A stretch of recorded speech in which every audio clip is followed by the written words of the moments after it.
To the Finance and Performance meeting for the 22nd of October. I will ask our staff to note our apologies, please. I need to leave at 1 o'clock for an hour. For an hour, you've told me that. I'll try and do lunch at 1 o'clock. We'll see how we go. Madam Chair, I've got a medical appointment between 10:30 and 11:30. Thanks. That noted. Thank you, Councillor. Absence. So we've got absence from Councillor Collins, Councillor Newman, Chair Taipuri, but we've welcome Member Wilson. Any other apologies? Councillor Filipina might be 5 minutes late. Apologies for lateness from Councillor Filipina. Thank you. I'll move those apologies. Do I have a seconder, Deputy? Thank you. All those in favour say aye. Against, carried. Declarations of interest. Members, I have checked my own declaration of interest regarding item 7 with legal. There are no issues around that, but I just wanted to flag for those of you who know a little bit about me that I have checked that. Petitions, there are no petitions. There's no public input or local board input and no extraordinary item. So we move now into item 7, which is our emergency budget, and I welcome to the table Mr. Tucker. Do I? No, I don't. I welcome to the table Pramod and Nicola. No.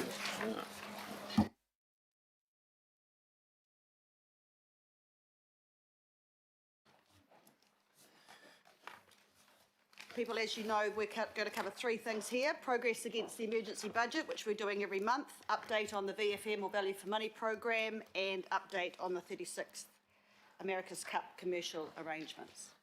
Thank you. Through you, Madam Chair, good morning everybody. So, as the Chair's noted, Nicola and I are here to update you on the emergency budget update. This update covers the first 3 months of the financial year to the end of 30 September 2020.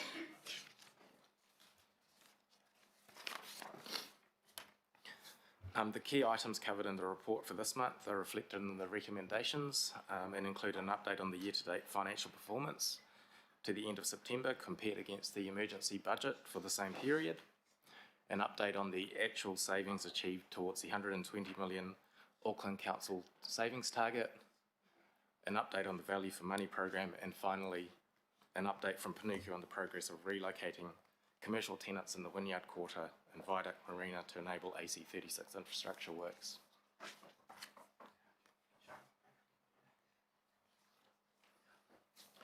In terms of the group financial performance, the overall performance to the end of September remains on track for revenue and expenditure. However, capital expenditure is tracking below budget. There was minimal COVID impacts on revenue in the month of September, and per the update in August, the lockdown impacts in the month of August were offset by favourable revenue in the prior month in July. Year-to-date regulatory revenue remains favourable, tracking at 9 million above budget. Watercare have also indicated that there's continued strong performance for their IGC and connection revenue to the end of September as well. Direct expenditure also remains on track. Watercare have signalled, however, potentially high expenditure going forward related to drought response related works and some of the work related to the higher revenue that they've achieved to date as well. These costs are being managed very closely, monitored, and options for savings are also being considered by them. To date, however, their budget still remains on track along with other CCOs and the parent. Capital expenditure for the group was under budget at the end of September by around 75 million. This lower expenditure to date is related purely to timing of delivery of projects and is expected to catch up as we progress through the year. In terms of the risks, as highlighted last month, the asset recycling target remains a risk, and continued implementation of the program is critical to meet the emergency budget settings. Other risks that remain are related to public transport revenue shortfalls that will be topped up to the end of December, but going forward are unlikely, so further impacts COVID related or other has potential impacts on revenue going forward. The finance teams across the group continue to work closely to actively monitor and manage risks and issues as they arise, and will keep updating the committee every month through this budget update report. I'll just hand over to Nicola now. Kia ora koutou. Update on this progress on the savings target for the year. So in September, we achieved another 9 million of savings. So we're close to 2/3 of the target to date. A couple of the items in the month are set out in the report, but a couple of things to note. So savings across improved staff management. So just an example of that is by looking through the actual visitation rates at facilities like libraries and being able then to manage the staffing rosters in quieter times, for example. Another area around the driving uptake of the online and telephone services. That's in the resource consenting area primarily, where through the COVID times where a lot of the consenting advice was able to be done online and on the telephone, we've been able to make a permanent shift away from providing in-person services. And so we continue to keep quite a close eye on the budgets, of course, and we have found savings in some other areas. So through looking at our ACC costs, for example, we've forecast that they are going to be well below budget and found additional savings there. And we keep going on the vehicle sales and other things. So pleasing progress so far. In terms of FTE, so there'll be FTE information for the group included in the Q1 performance reporting that will come to the next Finance and Performance Committee. But we have provided some information, and the chart shows you, I guess, how those changes from the 30th of June through to the 30th of September, what's been behind them. Our FTE reduced by 129, and it's fairly evenly spread across the organisation, and mainly it's been through resignations. 23 employees have been given notice of redundancy during the first quarter, and 16, which is the number up there in the chart, are the ones who have actually stopped working at the council during the quarter. The others are still working out their notice period. The redundancies don't affect the frontline service staff. And because we've had tight recruitment controls in place for some time, and we've been able to really proactively work on redeploying staff within the council, we've been able to keep the number of new hires to a minimum as well. So in summary, we're on track to achieve the 120 million savings, and we're within the overall council parent budget to date. So Pramod and I are happy to take any questions that you might have on the report or the presentation. Thank you, Nicola and Pramod. The first question I have is from Member Blair. Kia ora, thank you, Madam Chair. I'm just looking at the asset recycling, and are there any trends or feedback from Pānuka on why the assets aren't moving? Is it the type of property that's... Are there any trends of what properties are popular and what aren't? Yeah, kia ora koutou. Through the chair, the cycle time varies depending on the type of asset. And one of the things I was actually going to raise in an item later, I'm starting to look at some metrics around cycle time. You know, so what we're seeing in the market is good quality properties will still move. We've got a mix of that in the portfolio. But I suppose the key thing is, from the time the committee makes a decision, there's still a lot of work to be completed before the sale. You know, much the same as if I was going to sell my house and make it look as good as possible. You know, so that whole time of preparing for sale, you know, taking to market. We do have a pipeline which will give us, subject to decisions today, around 125 million of property opportunity this financial year. A lot of that's going to land in Q3 and Q4, just because of the timing. But I'll have a fuller report to the committee in November. And just a supplementary, if I can. Thanks for that. Yeah, because it just seems like a bit of pressure's building up in terms of that particular portfolio and the assets. Have you considered any of the bigger assets too, or is it mainly? Oh no, we'll get a profile later. I'm happy with that. Thank you. Thank you. Member Wilson. Kia ora. You can see the amount of work that's gone on there. Well done. I just got a couple of questions, please, and that's in relation to the Māori impact statement.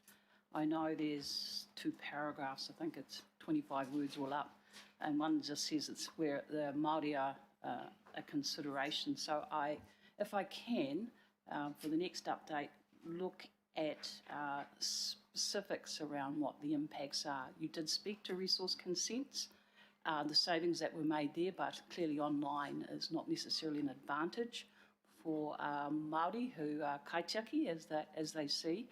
So that may be a financial saving, but is that a saving in terms of what you're attempting to achieve through Māori outcomes? I'd really like to test that. In terms of FTEs, recruitment and redeployment, again, it's an area that normally iwi would be looking for resourcing and the like. How is that impacting on Māori as they interact into the processes through council? And the one that I really want to pose to you is the need for the consultation with Māori, iwi, mana whenua and mātāwaka on the annual.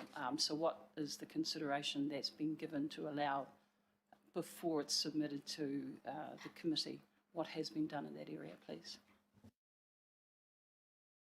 Thank you, Member Wilson. Councillor Watson. Just in reference to the redundancies. Can I just get an answer? No, I was just actually having a quiet conversation with Kevin, because this is I've listened to your concerns, and we'll look how to do that for next time. But this is these are sort of financial targets that have to be met, and this meeting is about meeting those targets. But impacts to Māori, we just have to think about how we incorporate that in the financial sense as well. So we haven't got an answer for you as to what we'll do, but you should see improvement next month. So I will get an answer at some point. I guess that's the only clarity I'm trying to assess. Will I get an answer? Because there's a consultation around an annual budget, which goes to what this meeting's about, Madam Chair.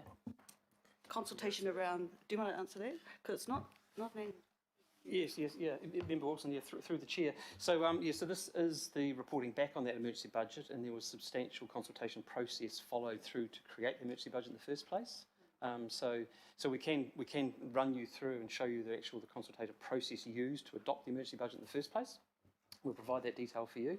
The other 2 interesting comments there, which is where we are reporting on performance, are we considering the implications, all of the implications of that performance, is what I've heard you say when it comes to consenting and FTEs. So we'll have a look at that, whether there's any other reporting in the future going forward. We can incorporate that in the implications taken into consideration, and it's not just the financial implication, definitely. Appreciate the answer. Thank you very much. Thank you. Thank you. Councillor Watson. Yeah, just in relation to the redundancies that were referred to in the update, what generally speaking, and I'm thinking both in terms of the cost to council and the accommodations that are made to the individuals involved, what are generally the conditions that go with those redundancy in terms of providing some reimbursement or time lead in to the affected party? So how do we deal with our employees who are affected in terms of giving them a period of time that they can then adjust or seek other work or do they have some sort of payment in lieu? I think of other jobs where that may be in the collective contract or in individual contracts. How do we actually make that process easier for the affected parties? Thank you, Councillor Watson. Good morning, everybody. So we have had and we do have a number of change processes that are underway. Those are very structured processes that have built in enough time for Firstly, consultation, and secondly, feedback from staff.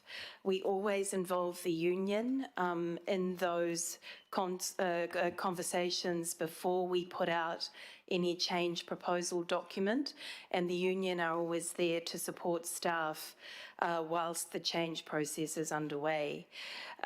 So in terms of what staff get if and when they are made redundant, those are contractual obligations.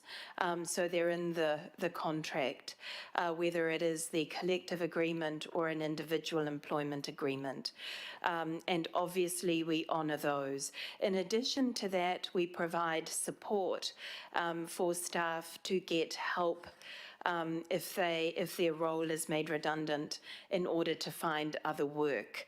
So, you know, from the beginning of the process where the change proposal kicks off to the time at which a role may be made redundant, there is a pretty significant lead time in that before a redundancy does occur, and then post-redundancy there's support for staff.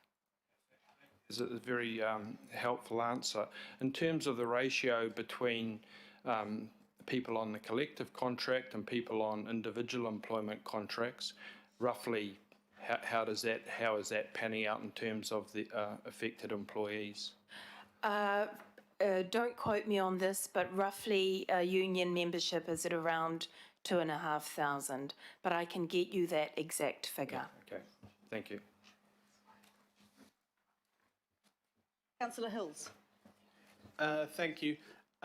Two questions. Are we, one, investigating or pleading or bargaining with Waka Kotahi about helping us with the subsidy to continue next year? Because otherwise we potentially are in trouble if the public transport patronage stays where it is, or we have fluctuations due to fear of COVID and things. And the other question is, if our revenue improves in other areas, are we able? I know we were forced into the situation of savings around staff, but are we re-evaluating that all the time as revenue changes, or are we making sure we consider the future costs of losing some of the staff? You know, some of the people or positions that I hear are going, I personally believe, even though we've had to support this process, could have serious ramifications for that will cost us more in the future, or the ability to actually complete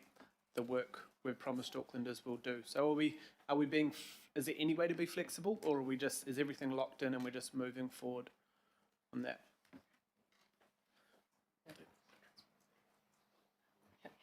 I'll answer your second question, and then Pramod will answer your first question, Councillor. So through the chair, sorry, I've just lost my train of thought. You go first. Yep. Sorry, through the chair. So, Councillor Hills, yes, Auckland Transport are continuing conversations with Waka Kotahi on several aspects, but there is, for them as well, there is a lot of pressure in terms of it's not just Auckland Council that they're supporting through this, it's other councils as well. At this stage, there isn't a clear indication of whether this could be extended or not. The indications from Auckland Transport are, however, that subsequent to the second lockdown, that patronage has recovered much quicker than the first lockdown. So it's one of the risk areas that's being managed, and we will update the committee if there's any change in that status, if it continues post-December or not. And regarding the 120 million savings, I think thinking back to the last update, we kind of had a position that we would review things at the half year. But in saying that, we have had to have flexibility, for example, in the regulatory service area, where the consenting volumes continue to track well above what we had expected. So obviously there's no the staffing required to process the consenting volumes within statutory timelines. Obviously there's some flexibility there in order to make sure that we meet those service level requirements. Okay, thank you. And to answer your question, Councillor Hills, about flexibility around how we fill those roles, one of the good news stories that we have found since we made the commitment to the $120 million savings is that our redeployment function is proving very successful. So 70% of the roles that are available at the moment are being filled internally. So within that is some quite nice stories about staff who are able to step up into roles or sideways to broaden their experience. And you're right, the cost of there is a cost to losing staff as well, and that includes redundancies. So where we can redeploy and move staff internally, we are, and I'm very happy with how we're doing in that regard. Thank you. I just wanted to make sure we had that flexibility, that it wasn't just rock solid, and then we find we have some sort of surplus and then need to re-employ people at some point. Yeah, so thank you. With no further questions, oh yes, I have. Councillor Dalton. Sorry, I didn't have you.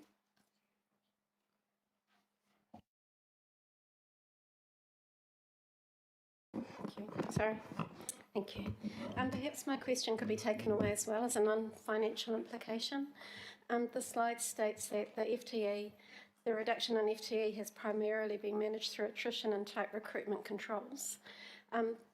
My observation is that it is impacting out in the local board service land, and in terms of service provided to our shared governors, I would like to know the non-financial implications on service to local boards and to our community. Most of the change process have fallen in areas that are not impacting frontline service delivery. So you will recall that one of the first areas we've looked at is what we call spans of control. So that is looking at the number of direct reports that a manager has, and in a number of cases we've been able to, when a manager vacancy has become available, combine two manager roles so that the span of control is more normal, if you like. So that, and we consider that 6 to 8, and in some cases we had vacant manager roles that had only 2 or 3 direct reports. So we're able to take a very objective look at where the staff ratios are at, and some of this change is enabling us to address some of those anomalies. Just a quick follow-up. Perhaps the distortion to what my observation is might be the working from home. Right. And perhaps we could have a look at that in terms of ensuring the local boards are getting the support they need in the office. Yeah, sure. We can follow that up with Phil Wilson and Louise Mason. Thanks. Thank you, Councillor. Any other questions? No, I'll go into comments, and I'll start myself, if I'm going to give myself some licence. And I'm going to accentuate the positives, because I think, we get a lot of negatives, don't we? But it's good to accentuate the positives. So I want to thank staff for their update. I think it's really important that we monitor our emergency budget every month, and it's very heartening to see the detail that's coming through from you. So thank you for that. Look, we made another $9 million towards our savings target to 78. We're 65% of the way there. It sounds good, but I'll say it again, and you'll hear me say it multiple times. They tell me it's a bit like weight loss. Not that I'm familiar with it terribly much, but it's pretty easy for the first little bit, but it's harder on the home stretch. So I think we've got the good part of it, but the last little bit will be the hardest. So well done on that. Value for money, look, $1.9 billion has been realised from the 11-12 year to 30th of June this year. $1.9 billion. That is equivalent to an extra 14% rates rise.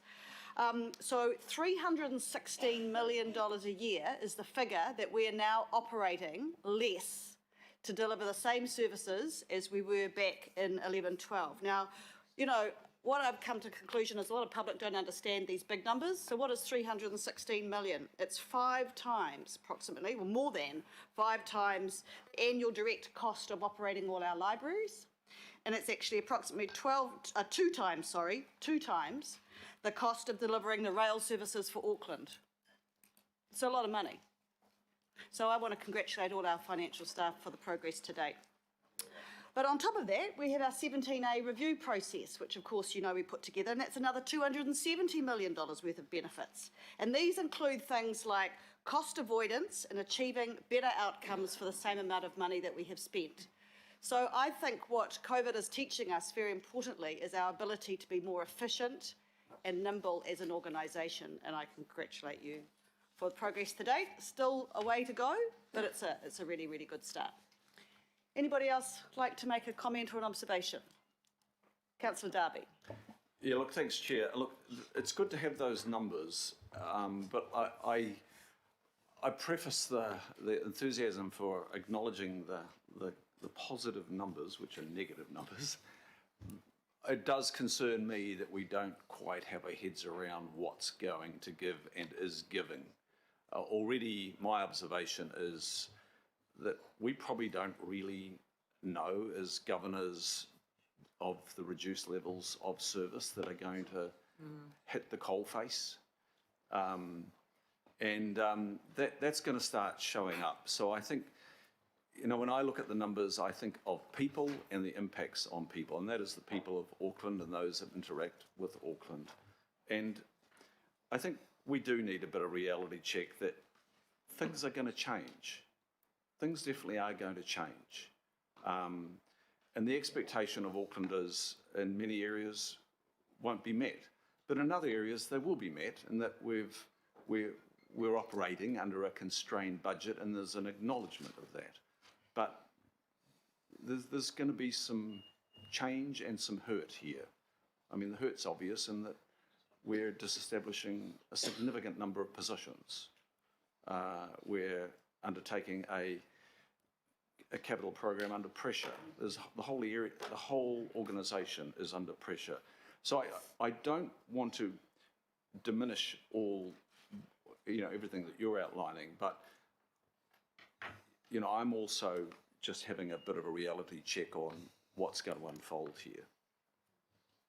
Thank you. Look, we all signed off the emergency budget, but we're still delivering $2.6 billion worth of infrastructure. So, you know, there are good news and cautionary news, but I think we all do know what we signed up for.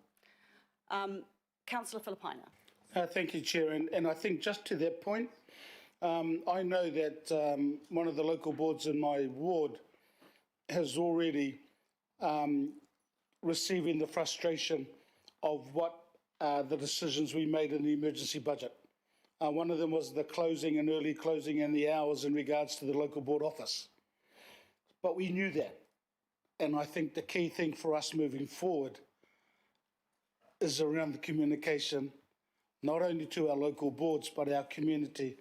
Even though we may use the magazines that we use and everything else, I think we still need to get that information out there, not only from what Councillor Darby's just said and yourself, but to let people know what is also the positive, but just to let them know that we realise that, because we went into this with eyes open in regards to this emergency emergency budget, and now our boards and the chairs and the members there are getting it from the locals, but we knew that. So I think getting that communication out there is so key around the reasons why we're in this now.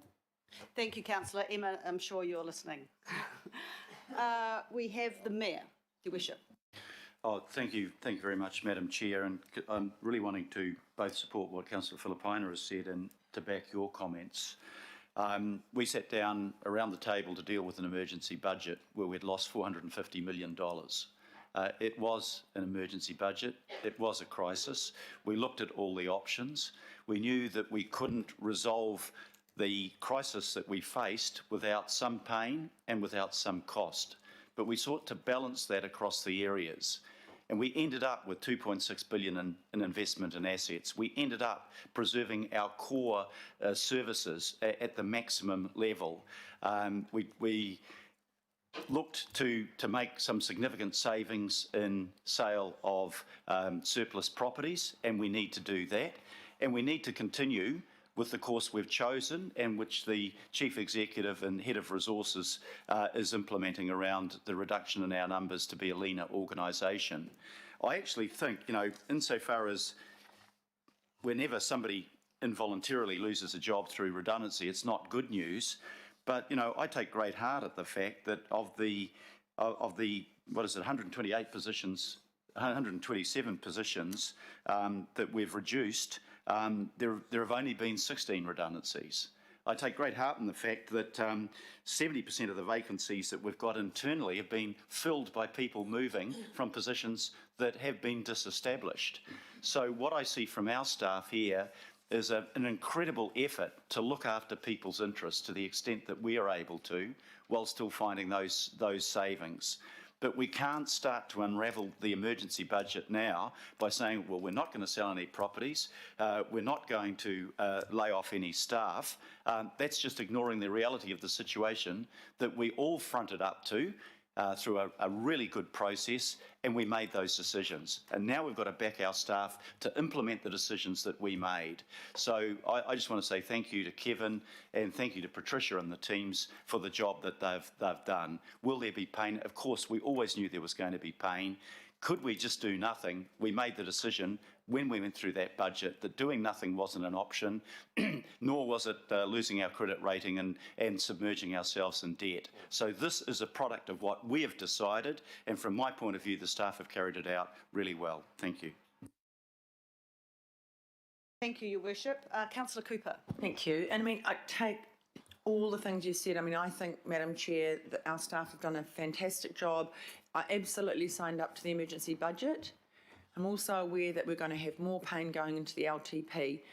And I don't want to get involved in what our staff are doing with those job losses, whatever they are, because it's not our role. We're a governance role, and we shouldn't have our nose in that, because that's compromising to our staff, the people on the receiving end, and the people having to do the difficult job.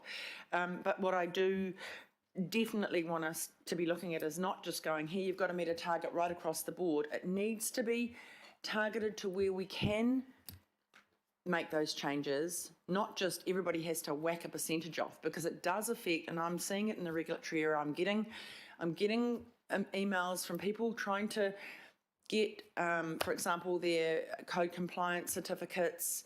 We are behind on that because we don't have enough staff. And so for me, that's our bread and butter. That's part of our income. We've got to make sure going into this LTP that we're not just cutting for cutting's sake, but we've got to target it in the right areas. So that's just my word of caution, because we will all be hearing it from people trying to develop, or even just individuals trying to do some changes and they cannot get that work done. That's critical to us, and then we also don't meet our statutory time frame, so we're up for criticism from public, government, and fines. So I think that's from my portfolio. I'm seeing that, and though our staff are trying really hard to find those savings, there's a point where you cut into the bone, and you then basically backfires on yourself, on ourselves. So I don't want to see that. But congratulations, Madam Chair. Our finance department have done a fantastic job, and you. Thank you. Thank you. We're not quite there yet, but we're getting there. So thank you for that. Any other comments? Well, I'll move the recommendations. Sorry, Sharon, did you have a... Well, it's sort of a comment and it's sort of a question, and maybe Ross might be able to, if Ross is listening. What it is, just for the asset sales and the reserves, a lot of the reserves, before they can be sold, they have to be revoked.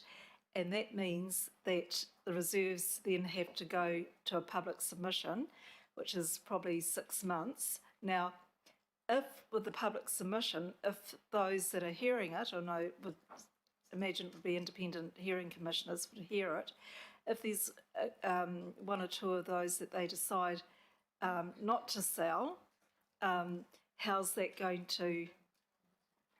Good question. Can you hold that for the next item, which is on our asset recycling? And I'll get Ross to answer that question Thank as you. part of that. So thank you. All right. No other comments? Well, I've added a few extra chair's recommendation, just highlighting the positives, as I am wont to do. Do I have a seconder, Your Worship? Yep. Thank you. It just highlights the, oops, if someone gets rid of the names, it just highlights the value for money program, because remember, value for money isn't part of this committee now, it's not separate, and it talks about the 10-year savings amount. Pardon? It's item number C. Yeah. No one had any questions, it's in the report. All right. Did you want to ask a question about it? No? Okay, so we have a mover and a seconder. All those in favour say aye. Aye. Against? Carried. Thank you, and thank you, Nicola and Pramod. Before we go to the next item, Councillor Bartley wants to Skype in. We need to resolve to accept her attendance. Right. I've had a request from Councillor Bartley. She wants to Skype in, and we need to accept her attendance. So I'm happy to do. Okay. Thank you. Here we go. Councillor Bartley, are you there? Hold on. She will be shortly. Do we need to wait? No. All right. Item 8, asset recycling. Unlike our savings targets, we're not over halfway yet. But we have made a start, and so I'll hand over to Mr. Churnside and our friends from Auckland Transport to talk about the properties, and note, Ross, that Sharon's question at the end of this sort of bit on Whangaparoa, could you address that for her, please? Thank you. Over to you. This morning I'm joined by Jane Small, who's Group Manager Property and Planning, and Rantir Karma, who's Group Manager Integrated Networks for Auckland Transport, just to help the committee with this paper today. I largely covered the update that I was going to give in general in response to Member Blair's question earlier. But coming in November, we'll have a more fuller update report to the committee. So today, the focus is on this property opportunity, and there's another item in confidential, which I'll come back to talk to you about. We're starting to pivot a little bit in the asset recycling as well. We talked about having two focus areas. We've got properties and alternative commercial arrangements. Starting to look more into that alternative commercial arrangement space. The largest opportunity was car parks that we signalled as part of the emergency budget. But over the next couple of months, we'll come to a couple of workshops just to discuss with you some other opportunities that you may wish to consider. So just to the report that's on your agenda today. This is asking approval to dispose of a group of properties located on the Whangaparoa Peninsula. They're a mixture of houses and bare land, and they were acquired by the former Rodney District Council for roading purposes. Now, NZTA have taken over the Penlink project, and these properties sit outside the designation of where the Penlink route's going to be, and they're no longer required for transport purposes. I'm just going to put up a couple of slides to show you some location slides.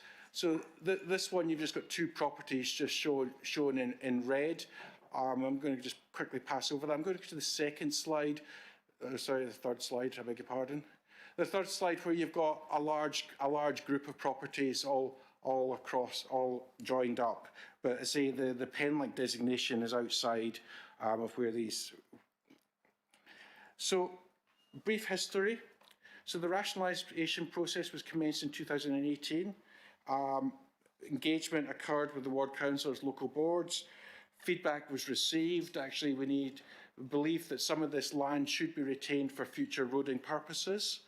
And based on that feedback, Auckland Transport have legalised a portion of that land so that actually for future transport purposes, there is a portion of those properties have been retained.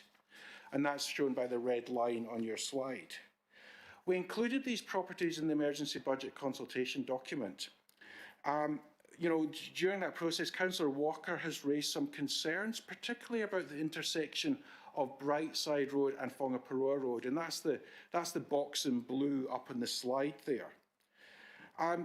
Councillor Walker had asked Auckland Transport to respond, and Auckland Transport did, but actually, there was more richness, let's say, available to actually understand the situation here. So I actually spoke to Shane Ellison and, involved the Auckland Transport team, 2 colleagues sitting beside me, to actually just to work through and make sure that Auckland Transport had checked everything off so that they were comfortable about the decision to dispose. Auckland Transport have assessed this intersection as a medium priority for road safety improvements, but due to funding and prioritisation, that's probably greater than 5 years away. Although they do think that actually, traffic signals will be part of the future design for that intersection. The local board have asked to be more fully briefed on these plans, and that's actually happening later today. It's really unfortunate timing, but actually time is not our friend in terms of the emergency budget. But the local board had a position where they opposed, they took on board what Auckland Transport have said, and now they just want to understand a bit more about that. So the Auckland Transport team are sort of split between here to the committee, and at the same time shortly for the local board workshop that's about to commence. But I say, there has been a lot of analysis done for this particular decision. We've continued to use our principles actually as we work our way through this, so actually the alternative use principle very clearly, so actually just double and triple check that we do not require that land.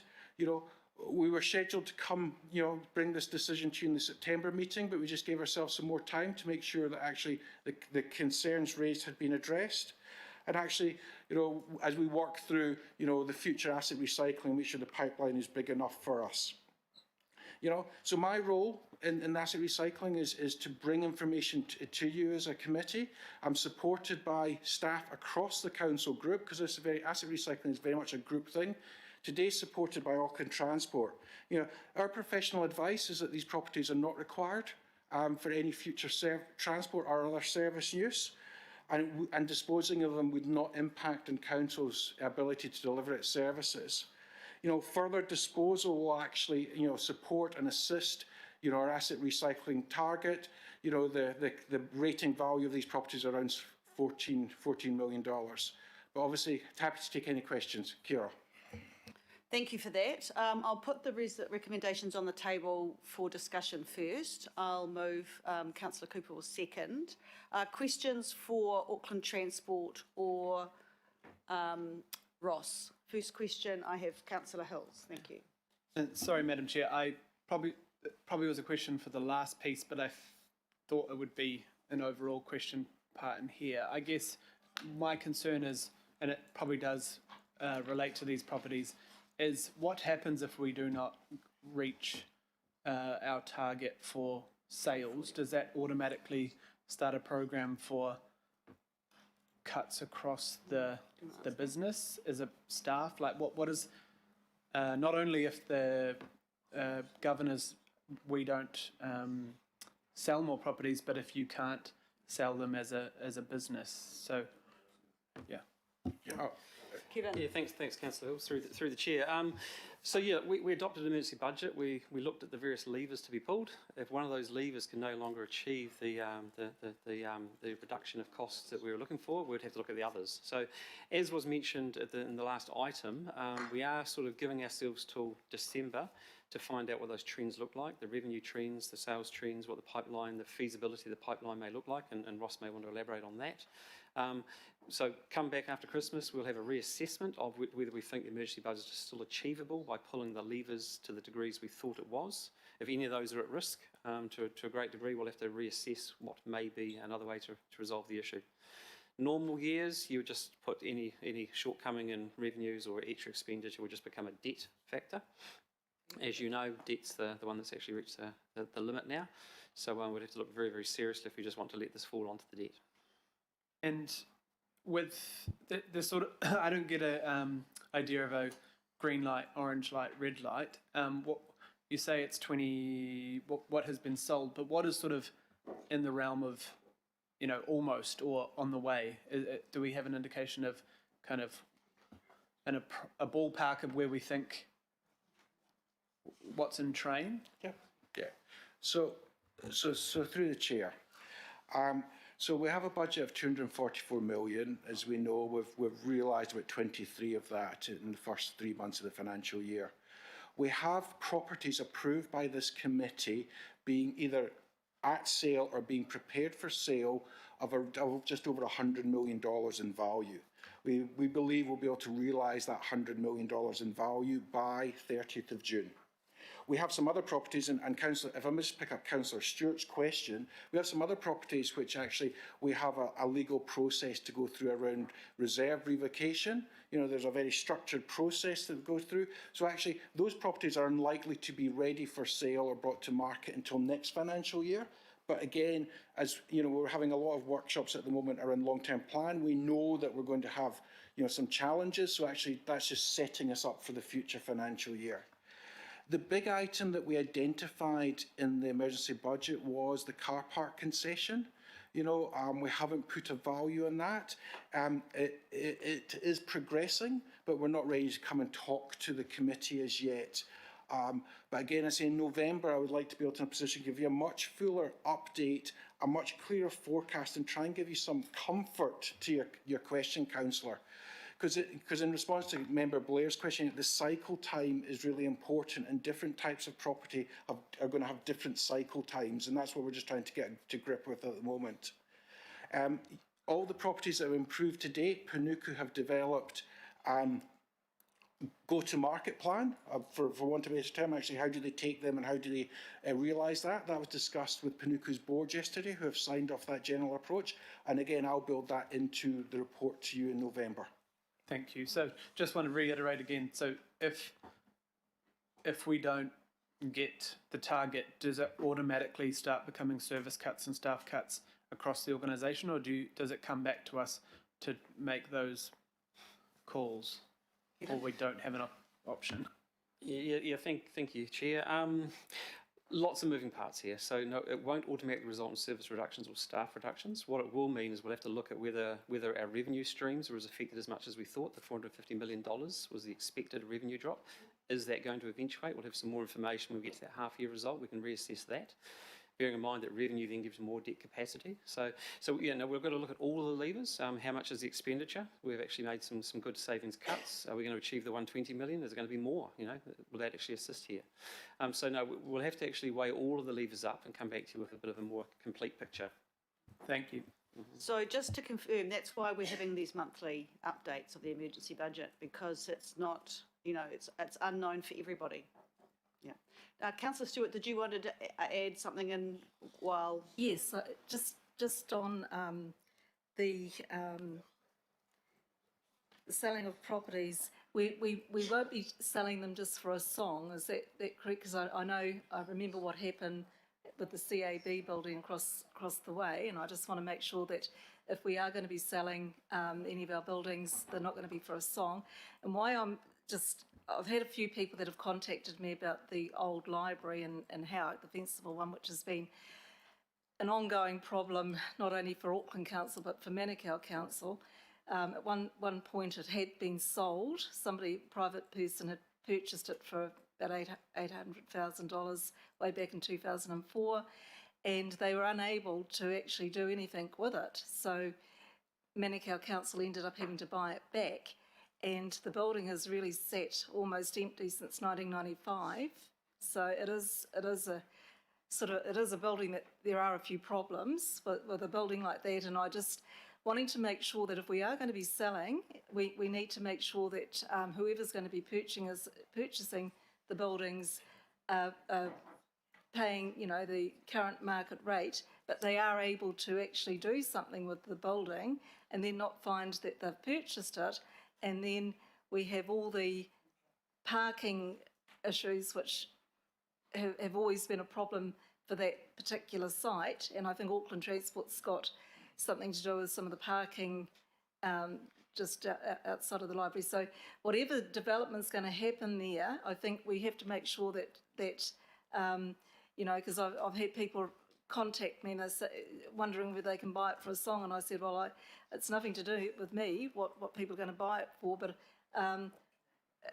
you know, then community people wanting to buy it again, and they have to realise that if anybody's going to buy it, there's going to have to be some money spent on it, or it'll have to be a rebuild. So we just want to make sure that we're not giving people false expectations, if you know what I mean, because it's been a problem since 1995.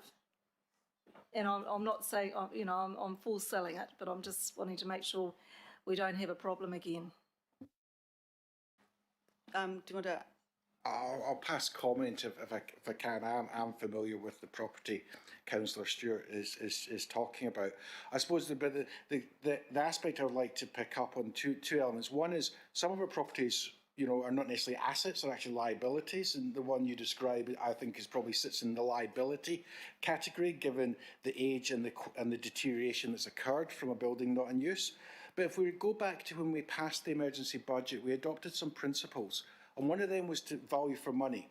And we said some of the tests around value for money was actually, if we're going to run an open market contestable process, we'll have one valuation. If we're going to do a closed process, say to Whangaparoa or a housing trust or someone else, we'll get two valuations. And actually, over the portfolio, we need to make sure that we're actually no less than 90% of that valuation.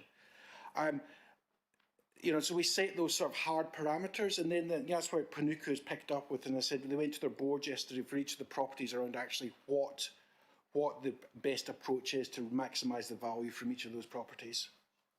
Just further on that, because this particular building has been for a long time, for Manukau and Auckland Council. Oh, don't worry, that's all right, that's okay. Thank you, Councillor. Look, this item is about the sale of property in Whangaparoa. If anybody's got a general asset recycling question, maybe answer it now, and then we'll get into what we're really supposed to be doing, which is the sale of property in Whangaparoa. No? Right, let's go into the sale of Whangaparoa. And I have Councillor Walker.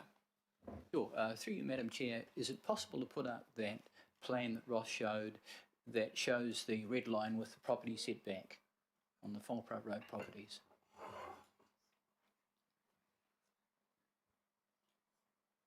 Okay, so if we can focus in on that blue elliptical there, the concern that I have raised, and this is fairly easy to understand, is if you look at all of those properties on Whangaparoa Road, and this is an incredibly busy road, there's an access way that serves some of those properties right now. In the past, a number of those properties accessed and egressed directly onto a very busy and very hazardous section of that road. It has three blind corners. Now, logically, what should happen is the access way in front of all of those properties along Whangaparoa Road, which now has provision by that red setback that Auckland Transport has agreed to, that setback should continue along to cover off those two properties on Brightside Road, so the access and egress point is away from what is a hazardous intersection on Brightside Road. It is hazardous. I am intimately familiar with this. I know that the local board shares this position. So all we have asked for is not to stop any sale. By all means, sell all of the properties. No problem.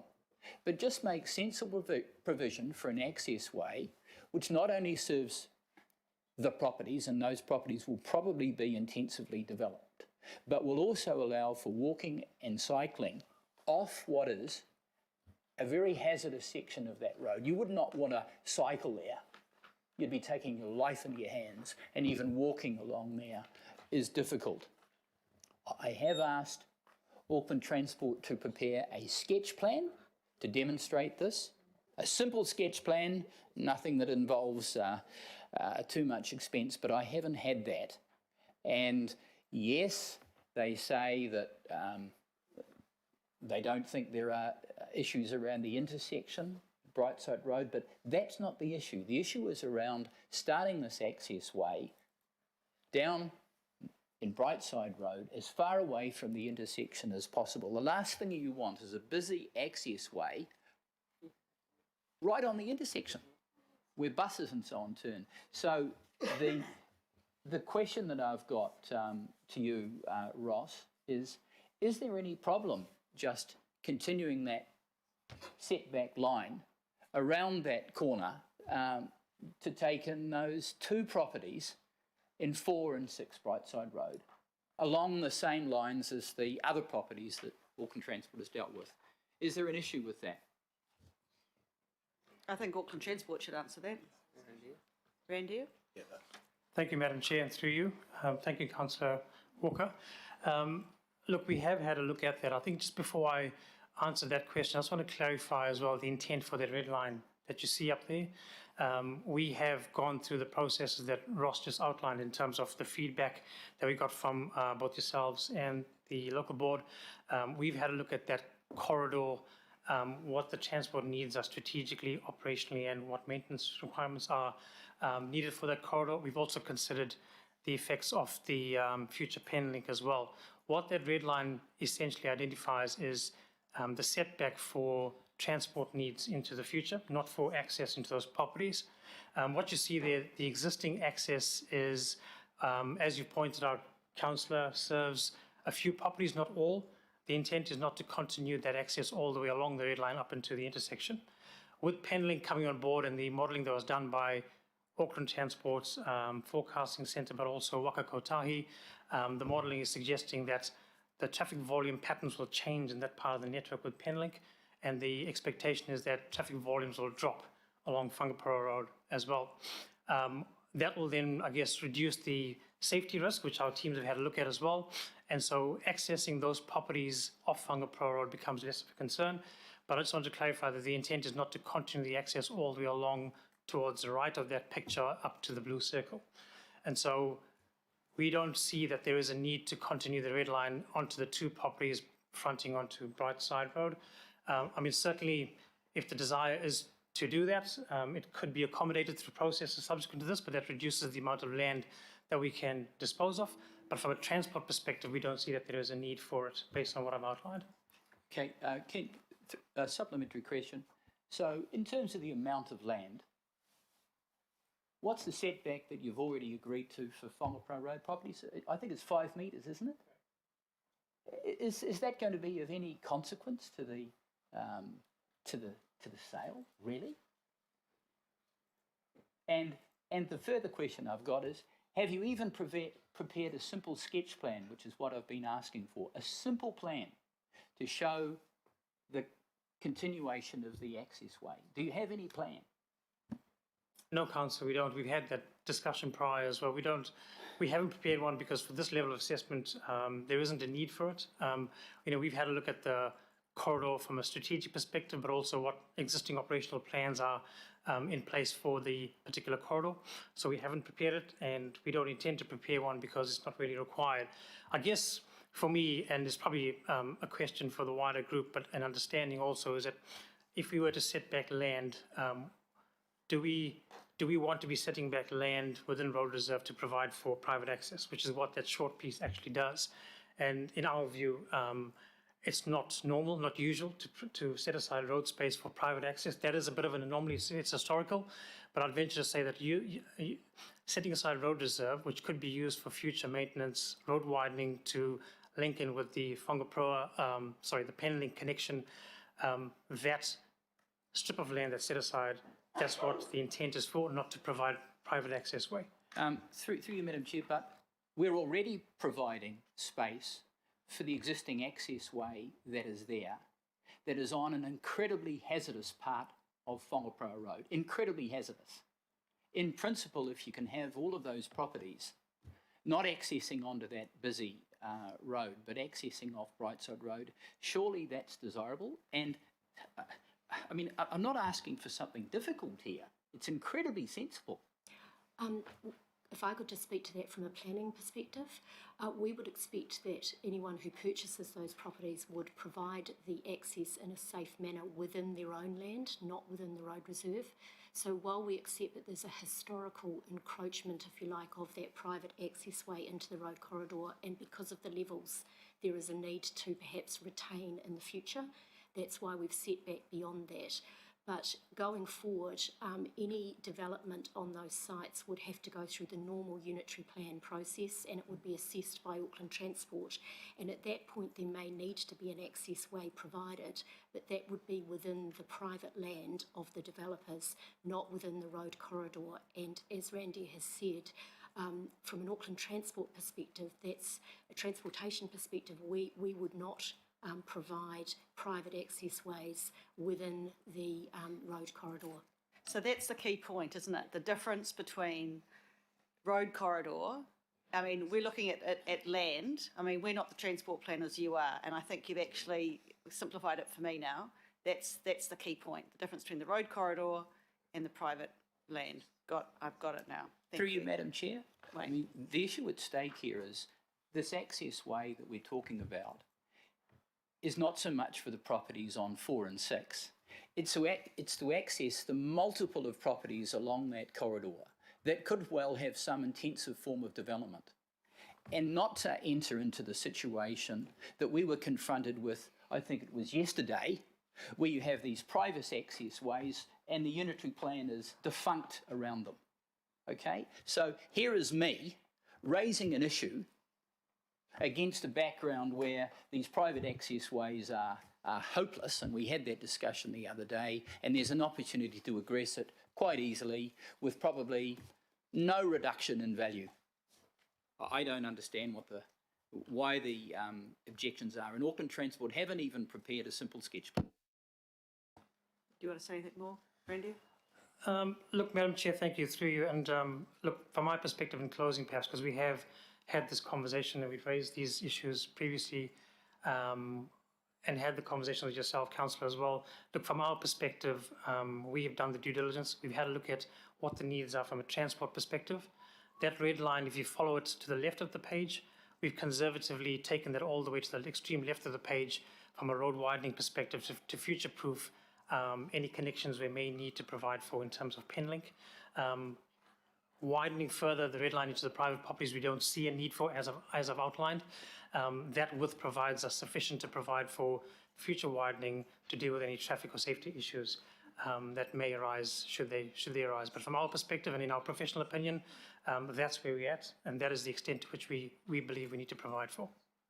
Thank you, Randy. Member Wilson.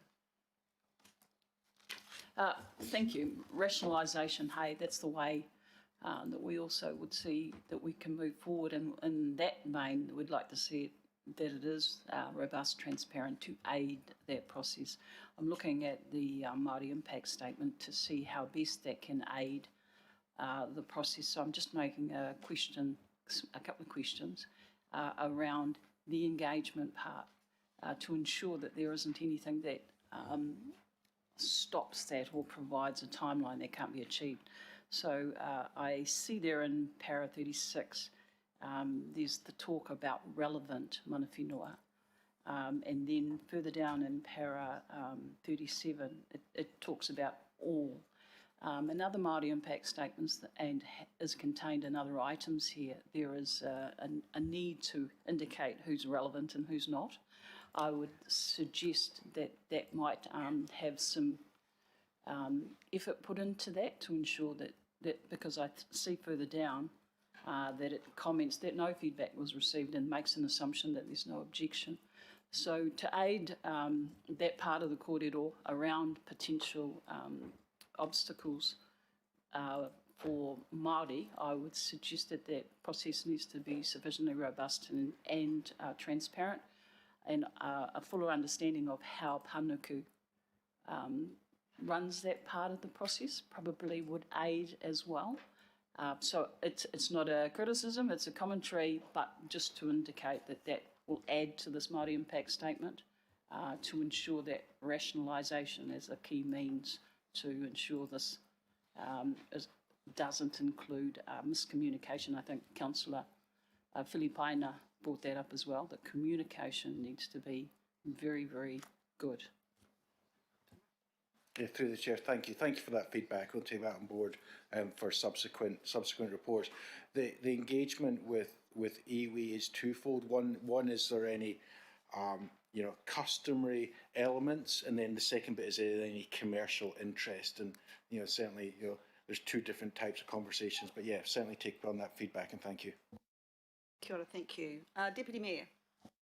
Thanks, Madam Chair. And I think my question has probably been answered, but it was going to be what's changed from when Rodney purchased these properties till now? And the answer is that panelling's actually a reality and traffic movement's changed. That's the correct answer? Yeah.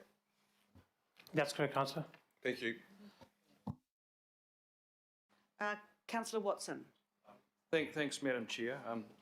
So 23 properties here, a very generous offering to the Auckland Council asset sale program, I'd have to say. And as Councillor Walker said, that we have no objection to the sale of these properties, all of them. And the only matter of contention is these two particular properties here. Now, what's probably not sufficiently evident from this photograph is that during the 1950s, Whangaparoa, of course, was a holiday area, and there's some pretty haphazard arrangements with the streets. So there's some really peculiar gradients and designs as it goes to intersections and the roads. In fact, they were flogging some of these sections off for £30 during the 1950s, which would have been quite a good investment in retrospect. But what's not sufficiently evident here is that at the very intersection here is that actually sticks out a lot. So you've got this really curious entry to this section where people swing out to get round the bit that sticks right out. So it's a dangerous spot for people walking. It's dangerous if you're coming up the other side because cars, generally go around at some speed.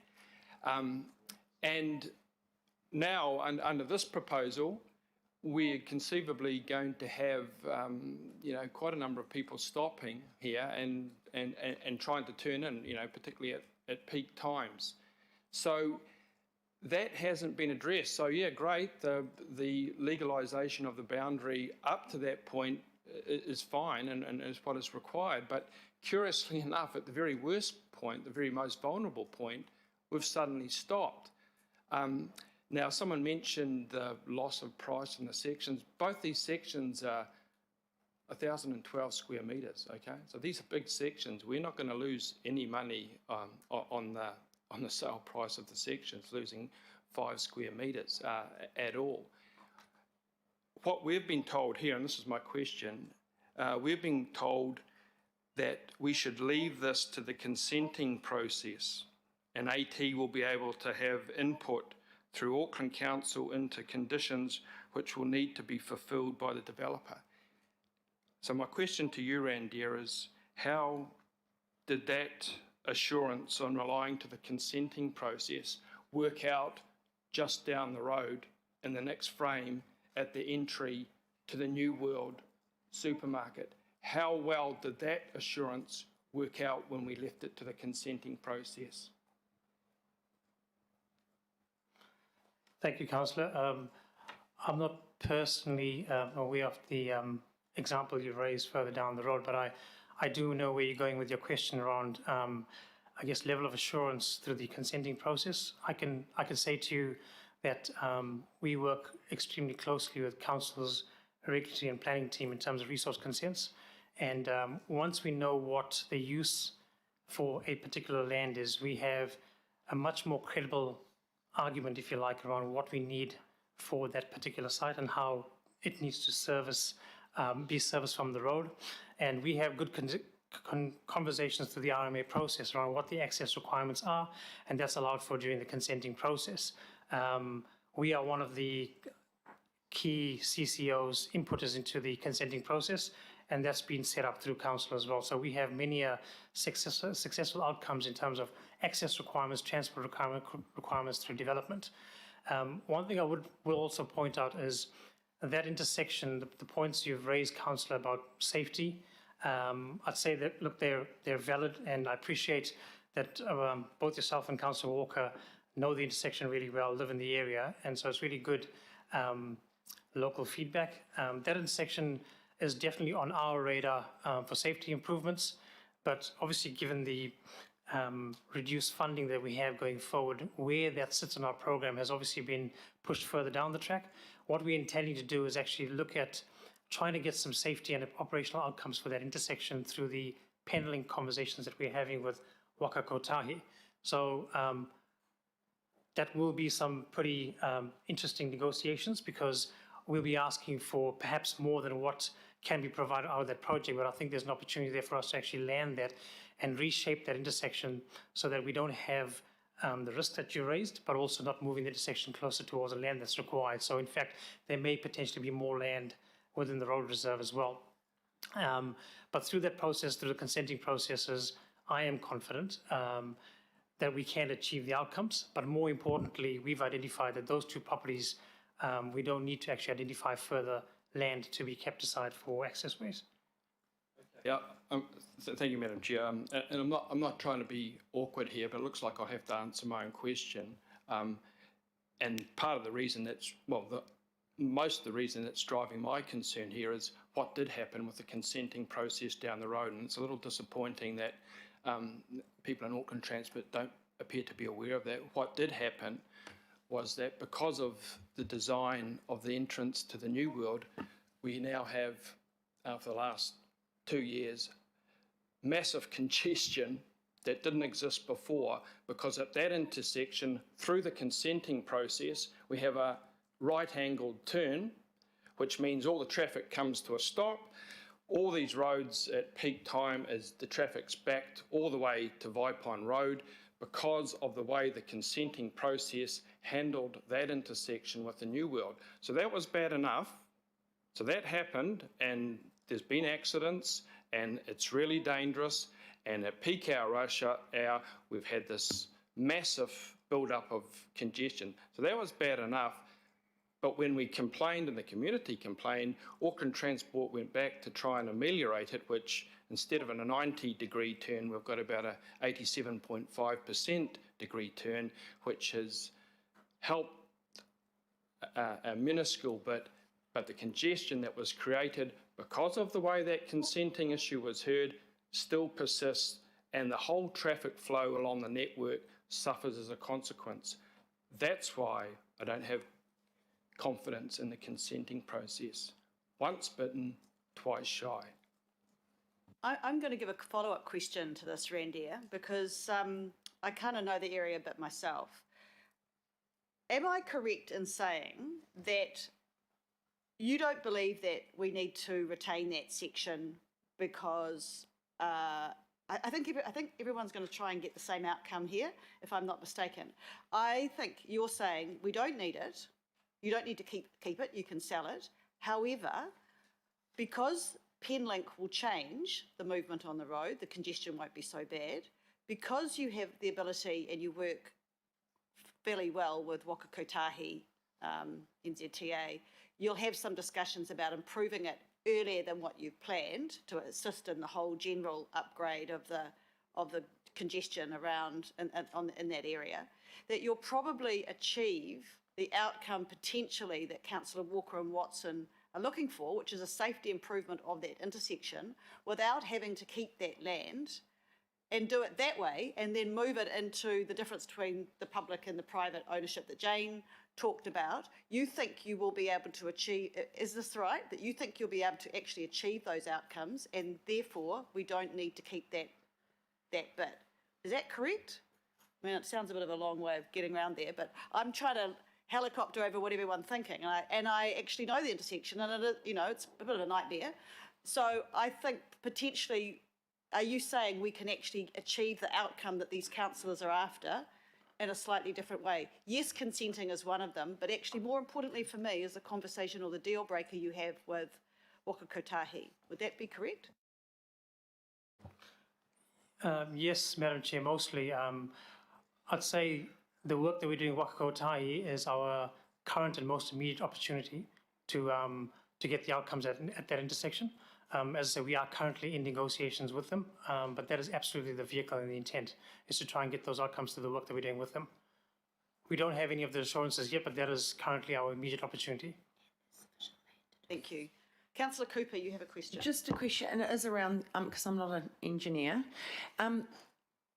The way I see it, so you've still got the ability, you've got that pointy bit of land on the right-hand side is council land, because I see the boundary of that property doesn't include as you come out the mouth of the mouth of Brightside Road in that blue circle. I can't point to it, but yeah, so you can take that out. You've got room to do, if you need to do things, even if it was a controlled lights, intersection, that would help because you've got that bit, and there is another sliver on the other side. Yeah, that's correct. If you're going to do any work, we basically move the road to the right of that page. Yeah, okay. So you would have enough room, because it sounds like, maybe, but I know because I've had the same experience with Hobsonville Road was massive. You couldn't turn right or hardly even left out of Luckens Road. As soon as we got State Highway 18, moved onto a motorway section, the traffic dropped from about 40,000 a day to about 8. Even though it's gone up, it's still, so I've seen that you can, once you get that motorway, Penlink in line, that can help with that. So yeah, I just wanted to be reassured that the piece of land that's still available there on the other side from the properties we're looking at disposing of is AT land. Yes, that's correct. And that's where we want to do the widening anyway. We wouldn't push the intersection any further left of that circle. Thank you. Any more questions? Yeah. Right, comments then. Councillor Walker, you can lead off. I've put up an amendment by way of addition, Madam Chair, and I'd appreciate if that could appear on the screen. So, what we've heard, Madam Chair, is a circumstance where Auckland Transport acknowledge a number of problems. But fundamentally, if you don't actually retain a little bit of land, once you've sold it, you can't actually resolve those problems later. And that's what this concern is about. All we're talking about is a setback of 5 metres that they have already done with all of the other properties. Both John and myself and many members of the community, including an engineer that I met on site, would agree that this is a very, very pragmatic solution. If Auckland Transport can't even prepare a simple sketch plan to indicate what I'm suggesting, that would show the access way, the retaining wall, the provision of walking and cycling, if they can't even do that, then how can they make this call? And without wanting to be too critical, we have a track record all around Auckland where Auckland Transport does not pick up these basic things early on, and then we end up with problems like we experience at New World, which is a serious problem as far as the local community is concerned, that goes directly to the sort of process that we're generating now. So that is a simple amendment by way of addition. All it says is request that the sale of the properties at 4 and 6 Brightside Road make provision for the access way to start at 6 Brightside Road. Now, if the space already allows that, then fine, you don't need to have the setback.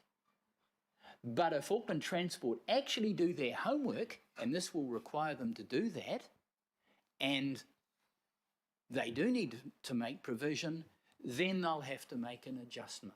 So this is a very open addition, and it covers both bases. And what could be wrong with that? If that amendment does not go through, I'm sure both myself and Councillor Watson will be voting against the sale of those properties.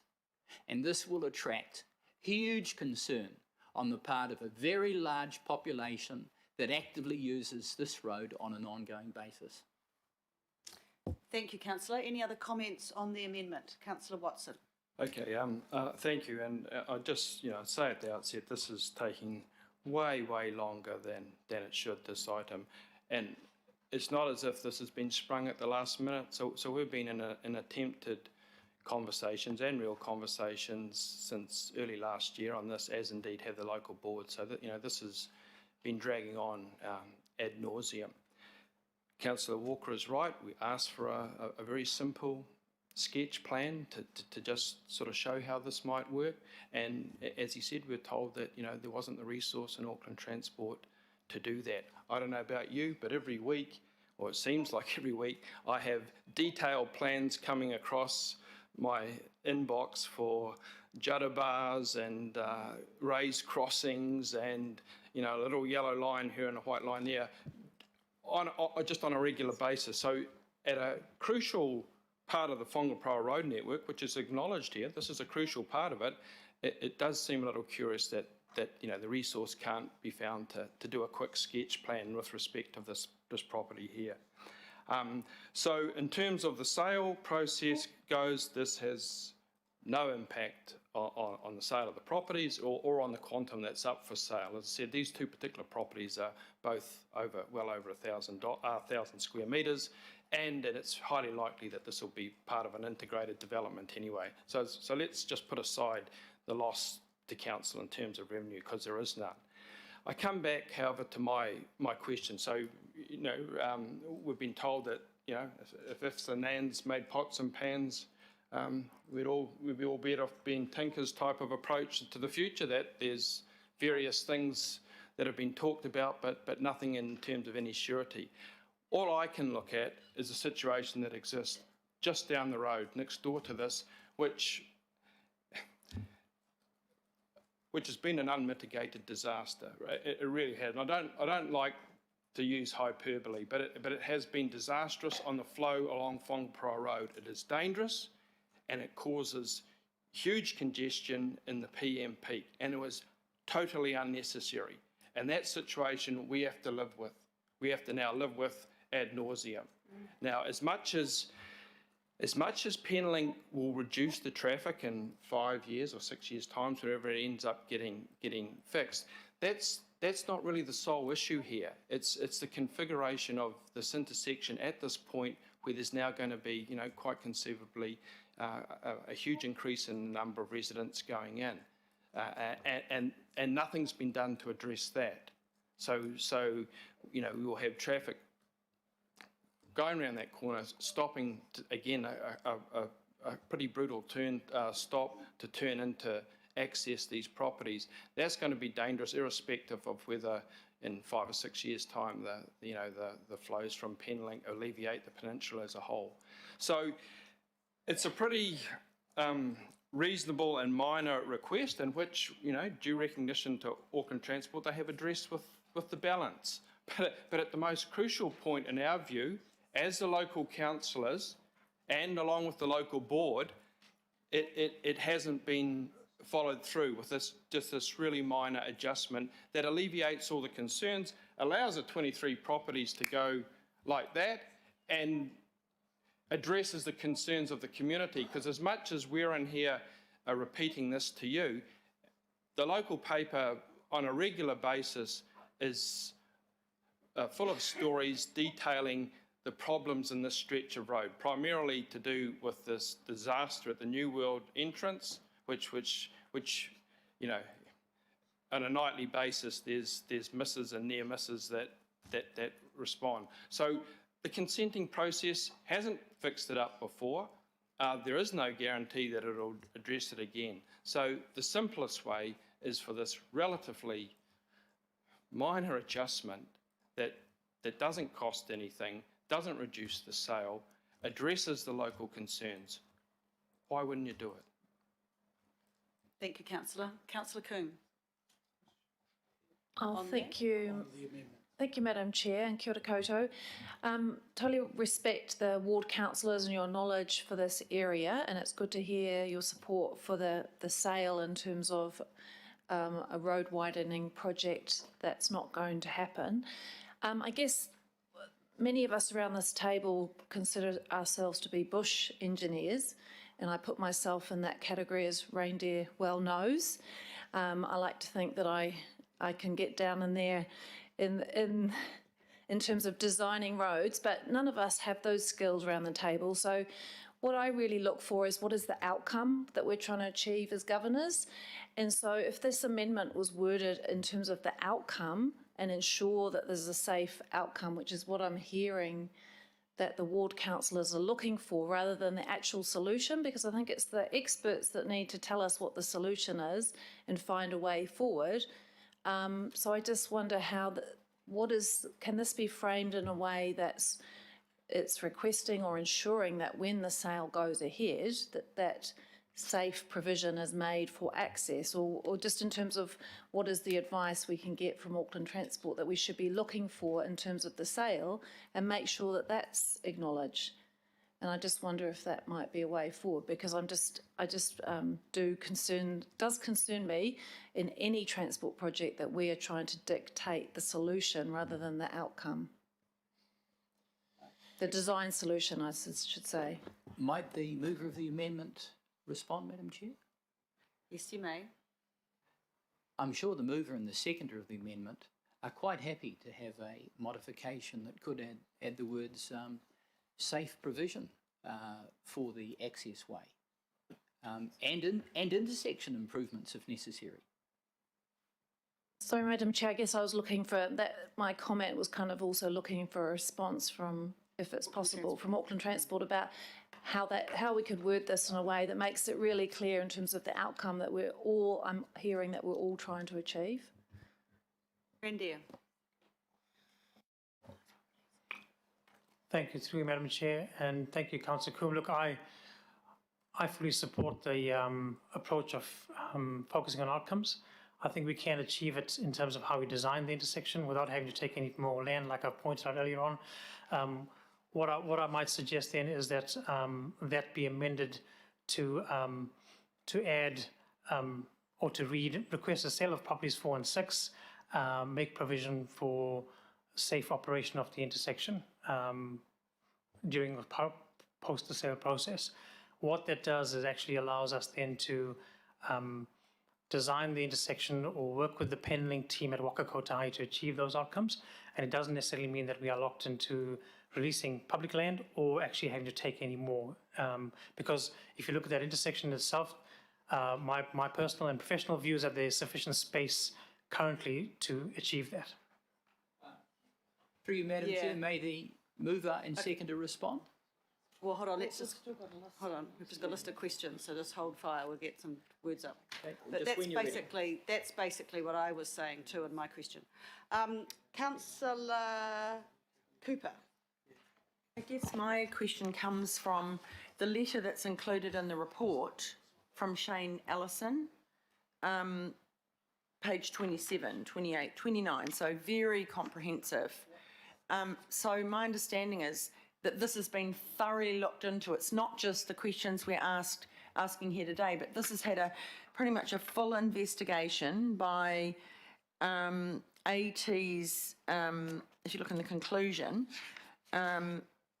several of the teams, the strategy teams, the future forecasting teams. It's not just been a quick, because what I understood is, nobody's prepared to do anything and even do a little site plan. But is that true? This has been fully investigated. There's a 3-page letter from the CEO of AT. So it has had a full investigation of the requests from council. It's sent to Councillor Walker.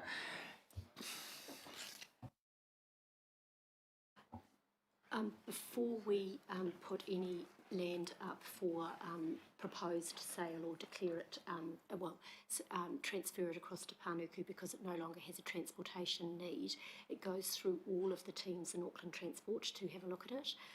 It's fair to say that in this case it was recommended for disposal by our teams without the setback. As a result of feedback from the local board and Councillor Walker, we reassessed it, and during that reassessment, there was a closer investigation into the transportation needs along that corridor, and that's the setback that has been provided for and legalised as road is as a result of that further work. And just one more question is, which I forgot to ask before, but is relevant.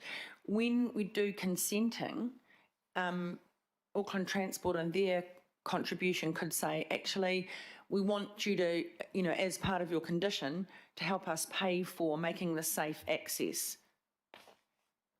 There would be the ability in any sale to put conditions on it, yes. Thank you. Point of order, Madam Chair. Randy is not a council, and he's certainly not a councillor for the Albany ward. So that's the amendment that's been moved. The suggestion that's being put up doesn't address our concerns. It's pretty much what we heard before. So fine, just leave the amendment up there, let people vote on it, and we'll make our appropriate call. Okay, fair call. Because Fair call. I was trying to get a compromise, Yeah. but fair call. I understand that. Next question, Councillor Filipaina. Or comment, Thank sorry. you, Chair. So the land, when it goes to the market, that is going to be purchased by anybody who wishes to purchase each of the pieces of land, especially if we've got, in regards to the Amendment 4 and 6, Brightside Road? Yeah, theoretically, yes. And am I hearing correctly just now, with an answer that Councillor Cooper put up, was that we can put conditions on that sale, that we can end up making provision for the access way? Yes. As a result of that, I just wanted to get it clear so that everybody around this table knows. With anything that we have around that request for sale, and in particular the provision for the access way, do you think, and there's been some talk earlier when we had the substantive up there, do you think that would be a cost to council if that condition is put on to the purchaser of those two properties?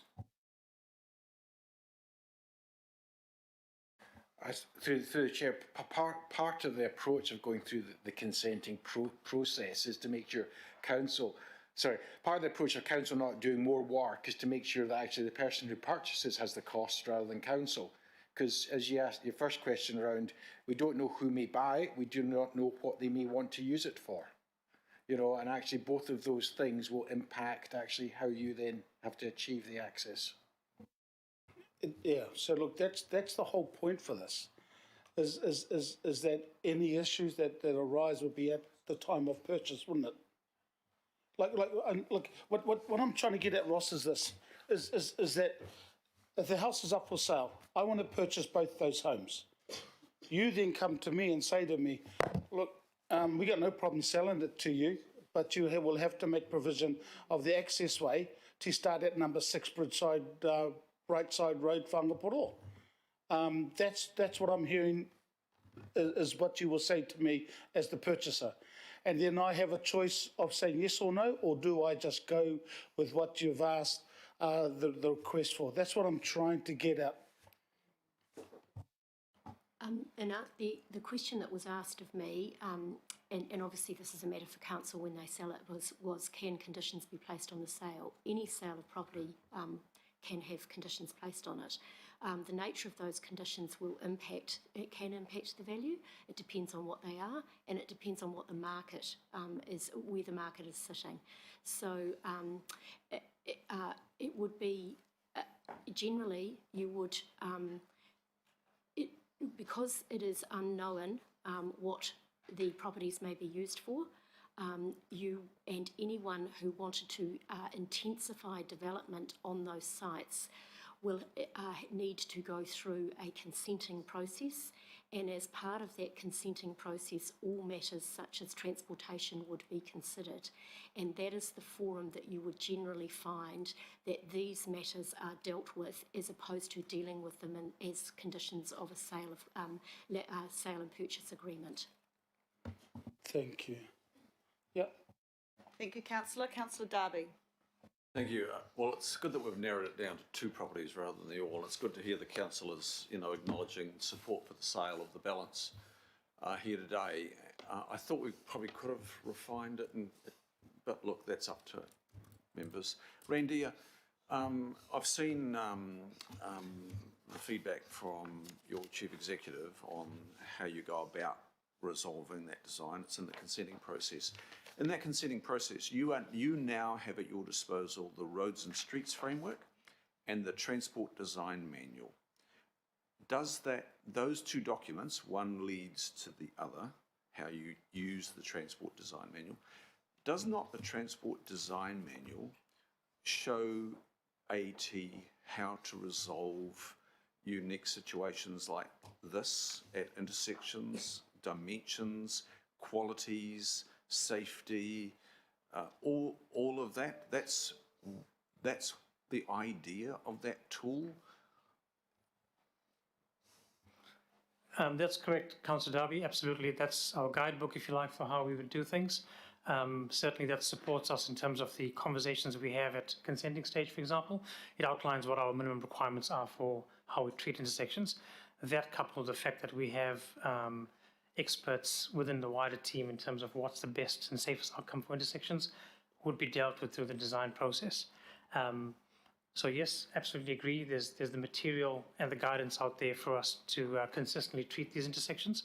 And again, I just want to point out that the example used around consenting, I totally agree that there are examples where it hasn't worked well, but equally I'd also point out that there are many examples where the consenting process has worked exceptionally well, where we have achieved transport outcomes. Just to follow up, the Transport Design Manual, it's been a long time coming. There's just some hold-ups on the regulatory side, but Auckland Transport, when it comes to your projects, you're using that. You're bound by it. Just to give members an idea, things that were happening a year ago were not going through the Transport Design Manual process. I think can you just tell us from when you've been using the Transport Design Manual? Yep, quite correct, Councillor Darby. Previously we had a standard that wasn't necessarily locked in and approved, and so that made conversations quite difficult. With the Transport Design Manual being in place now, it has been launched from memory about 8 to 12 months ago. It's been in use. Not only do we use it for our own projects, but we also use it for private developers that are wanting to design accessways onto our roadways as well. And so that helps us achieve a consistent standard, consistent outcome as well. And it would apply to this situation? It will indeed. Thank you. Thank you, Councillor Darby. Good points. Councillor Dalton. Sorry, Chair. Councillor Darby sort of asked my questions. My second one would be just around the request in the letter to Councillor Walker for support for advocacy with Waka Kotahi. Do we need to do that as well, or are we comfortable that those discussions are already underway? Rendu? Thank you, through you, Madam Chair. Yes, Councillor, those discussions are well underway. We're part of the project team discussions with Waka Kotahi. Those conversations are really at a technical transport sort of level. We do appreciate and would welcome advocacy from the likes of the councillors and local boards, who would help actually further the case for the improvements we're looking for. Certainly would actually help the conversation. You confident then? I'd like to recommend that we do state our advocacy to continue that. They're at the technical stage. The CEO is asking for support from councillors for advocacy to Waka Kotahi. Already said yes. So the question you're asking is there enough confidence for us to support the advocacy to Waka Kotahi, correct? My question is, should we be putting a recommendation that we do formally write, thank you, to Waka Kotahi with the support for the work that they're doing? I mean, they're in technical design, they're having discussions, but it sounds like political support would be helpful. Okay, give me 5 minutes and we'll put something together. Meanwhile, we'll have a question or comment from Councillor Mulholland. Good, thank you, Madam Chair, and fellow councillors, thank you for your comments. I just feel, after listening to everything that I had to listen to yesterday about safety issues, that this really raises concerns with me. This is really serious business with people's lives, and I am really worried about the future of these design matters. Ross and team, thank you for your outstanding report. It's always very good work, so I do want to acknowledge that. I suppose just a little red flag in terms of supporting this for me, is the matter of the discussion yesterday. That is not decided. It is a long way off as to processes and policy. I am worried about people's safety and security as we intensify, and I would like to see some statement made in a purchase and sale agreement, if there was to be one, that we had allowances to ensure that there was safe access. So I feel obliged to have to say something to support this, because I think we are getting to those improvement stages. And one of the things that Randy has said was, you know, which I want to also raise a question about, is there is no firm answer from Whangaparoa or others about, yes, they will do this, or no, they won't do that. So we're still not quite sure. We're positive that it could have a good outcome, but there is still no final yes or no. So whilst I am meant to be responsible for people, in my role, I suppose I'm very much torn, because this sounds like local knowledge. It sounds like, you know, we need to be more careful. Sorry, just in talking to you about that, and whilst I understand you're trying to do something else, I am just wanting to speak to you on this, because it's important for me to speak up. So could you just sort of give me some confidence, because when you were saying before, you were saying maybe, and I particularly wrote a note on that, it wasn't that you had firm yes or no answers with regards to would safety measures be put in place. I don't want to be in a few months' time, like the New World example that was raised, be sitting here because something happens to someone. Yeah, I want you to have real confidence, and I want to feel that confidence in how I decide to vote. So just, whilst that may be a bit long-winded, and it is emotional because we're talking about safety of people like you are every day, so I acknowledge your skills. Thank you. Thank you, Councillor. Absolutely fair point. And I'd just like to sort of precursor my answer with, I totally support your sentiment and where you're coming from. I live safety every day. I'm charged at Auckland Transport to deliver on safety outcomes, so absolutely front of mind for me as well. Certainly not in the business of putting our general public that use the roads at risk. What I will say is we have many tools to assess the safety of our road network across the region. And that's a proactive tool that we use to give us a sense of where we would actually need to do investment areas that are greatest need early. And that's an assessment tool that we've actually developed together with Whangaparoa. So it's a nationally recognized tool for assessing where safety risk lies. This particular location does not feature highly in terms of safety risk as it currently stands. It would sit in that low to medium bracket, obviously high being the locations on the network where we'd actually invest our money to do immediate safety changes. So it is on our safety program, but it's certainly not on the radar to be improved in the short term. There are other locations that we are dealing with right now. Once the Penlink connection is put in place, that may change traffic levels to a bit, and we believe that is the time when we would like to coordinate any improvements or changes to this intersection. That's the intent and how we're going to do it. The reason I was unable to give any assurances around the work we're doing with Whangaparoa, to be fair to the project team, we are still in early conversations, and we're still working out what the traffic impacts are and safety impacts are of the new connection. But rest assured that me and my team are in there representing the need for Auckland and that part of the network as well. Kia ora, thank you. Member Wilson. Thank you. I just had a question, because I actually agree with everyone, and I applaud the efforts of Councillors Watson and Walker to do what they're doing. But my question is this: in terms of the consents process, as opposed to if we, and I'm not sure who I'm asking, if we were of a mind to look at this amendment and agree with that amendment, as opposed to, is it still subject to the consents process? So do you get 2 hits at it? Why I'm asking the question is, if I was not a councillor and I wished that to be an amendment, and I'm talking generally for Māori, I wouldn't have that opportunity. I do have an opportunity as part of the consents process to involve. So by way of this, will it still be subject to the consents process, is really what my question is, and then some additional. It depends very much on what the proposed use of the land would be, and it will come down to level of intensification and what triggers that may have within the consenting process as well. And I'm unable to actually answer the question as to whether it will require to be publicly notified, for example, which goes through a formal process.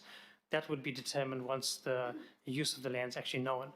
But my sense is, in terms of the consenting process, it will be, whether it's a single development, there'll be a consent process, albeit not the same type or level that would be required for a more intense type of development. So just to add on to that, Madam Chair, we would be looking at equity of process, the ability for all, Māori included, to have a similar type means to access the system to provide outcomes that are being sought. In terms of this particular proposal that's been put forward today, there's a lot of talk about the 3-page or 2-page letter from the CE Transport. We congratulate our staff at what a great job they've done. And even if that wasn't the case, there's so much focus on this at the moment. You will feel the pressure regardless of how we, including the CE, how we vote this way. I guess if we're looking at process, which is what we're inclined to do, if it's equity and we wouldn't normally have access by way of Māori, or if it is that we're committing ourselves as this body to the good works and the confidence we have, including the letter from the chair, then we would not be in favour of this amendment. I thought that that's what we had committed to you in doing the work. There is some clearly disagreement with the local knowledge, and I do the same thing, but I guess sticking to this, if there's no equity opportunity for Māori, if it is come to your notice and you're put on notice now and it is endorsed by at the highest level by your CE, Madam Chair, we would not be in favour of this amendment, and we would, unfortunately, albeit the good works that have been brought, we would stick with the original. Thank you. Kia ora, thank you. Final question, Councillor Hills. Thank you, Madam Chair. And it's a shame that this is the form that the amendment sits in, because my concern is the same.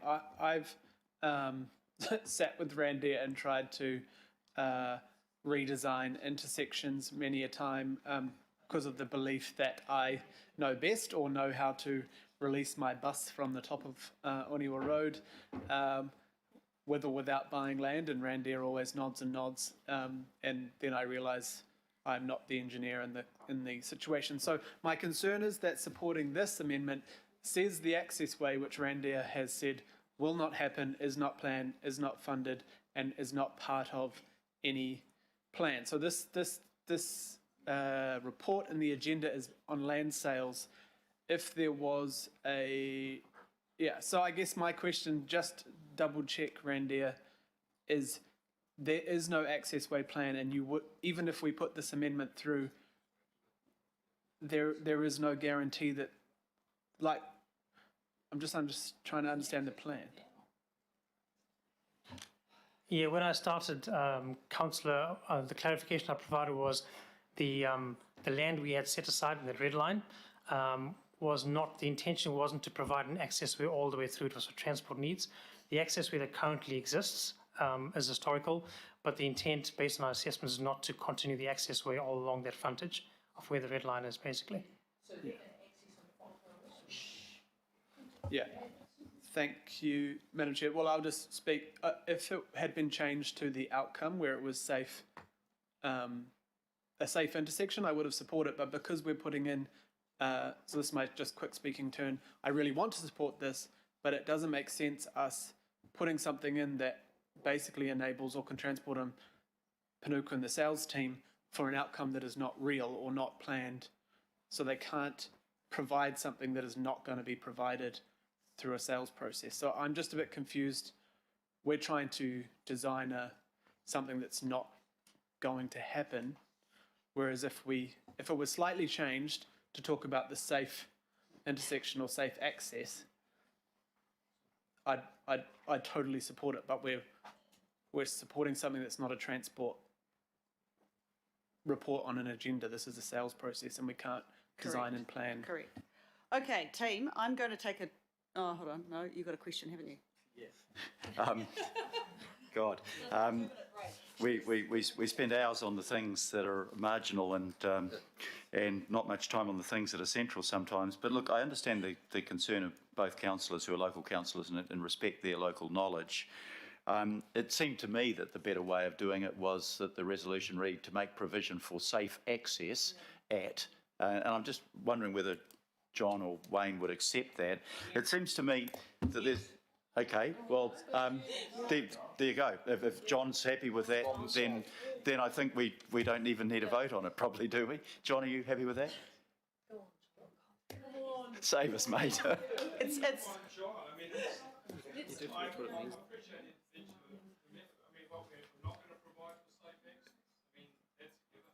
yeah, but well, look, So I know the way this is going, Mr. Mayor, so in the interest of collegiality and not dying here in the seat, it doesn't change anything I've said about what's happened, but yeah. Thank you, John and Wayne and Madam Chair. It just seems to me that there's different ways of skinning a cat. One is to work on the other side of the road. The other is, make it a condition of the sale on the property, or to do a setback. I'm not an engineer, so I don't want to tell Randy how to do his job operationally, but I accept your concerns about safety, and I think if we've got that flexibility in there, then we can do it by the best manner rather than by a particular manner. So, Madam Chair, I think that solves the problem. I think probably we're all on the same path now. Thank you. Point of order. Chair. Hold on. Just want to do this point of order first, please. As a result of what just been discussed, it's a point of order is around process. So then everybody knows. As a result of where we're now at, would it be better for the mover and the seconder to agree to put this as part of the substantive? Therefore, then it's not an amendment; it becomes part of the substantive. If that. Just, yeah, so that's my point of order around the process, that it no longer is an amendment. You and Linda agree to put that as part of. Oh no, it's not. Hold on. So Wayne, just as a matter of interest, please, my friend. Wayne, I've never you're ahead. interrupted you. Just shush. So Wayne, if you could just sort of just be quiet, please. So Chair, that way at least it becomes part of the substantive. And has to be agreed by yourself and Councillor Cooper. That's the point of order on process. Thank you. Thank you, and I accept that. I just think that this is inherent in the whole thing anyway, because any consenting is going to have to take in safety. That's how the consenting happens. It takes into account the traffic effects, all of that, notwithstanding the previous comments. So I think it's inherent in it anyway, but that as long as that doesn't direct them not to sell part of it or to subdivide it. I'm told that it doesn't make sense if you add Brightside Road at the end to stop at safe access, because you've said the same thing twice. To start at, It is critical that the access ways start as far down from the hazardous intersection as possible. Those words need to say. Hold on. I'm just going to take a 2-minute break. All right? I just need to 2-minute break. Madam Chair, a suggestion is just that in those substantive, it talks about ensuring safe access. For all of those properties, that's what we're talking about, aren't we? Not just those particular ones, but the whole corridor will still be safe access. That's what's critical.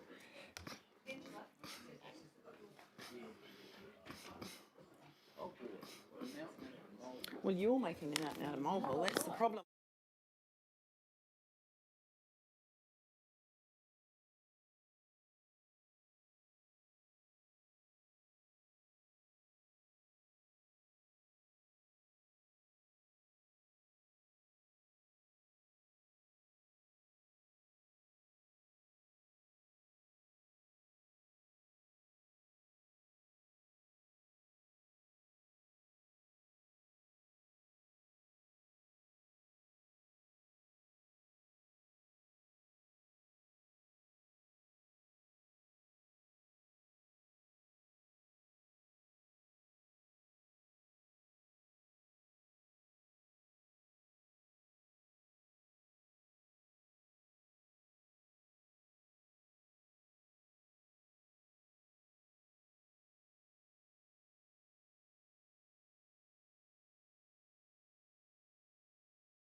Look, sadly, I think we all tried to have a resolution around this. The mover and seconder of the amendment want to stick with their original, and that is their right. So we will vote on the amendment first. I haven't had a division, so all those, hold on, have we got everyone on the table? All those, the original amendment. Angela, just waiting forward. It's not quite yet. All right, leave it up there. Yeah, we're just getting the wording and then we'll put it up. Right, so we have a vote for the original amendment. Original amendment. All those in favour say aye. Aye. Against? No. The amendment was lost by voices. Right. Note that will be recorded. Right. Now we move to the original, which has been moved and seconded by myself and Councillor Cooper with an amendment, not an amendment, by addition, amendment by addition.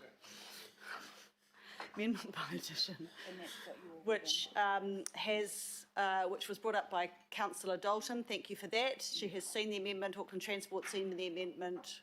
Ross Tombside has seen the amendment and are all happy with that.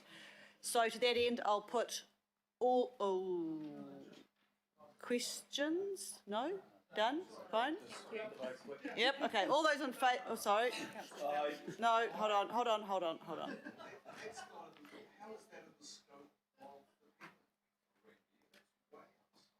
That's what.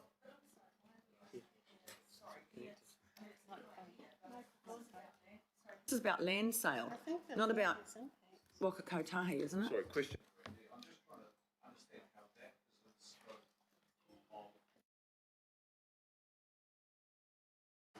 Grandier. It is technically outside of scope of the pending corridor, but it's very close, literally meters away from the border, if you like, for the pending mitigation works.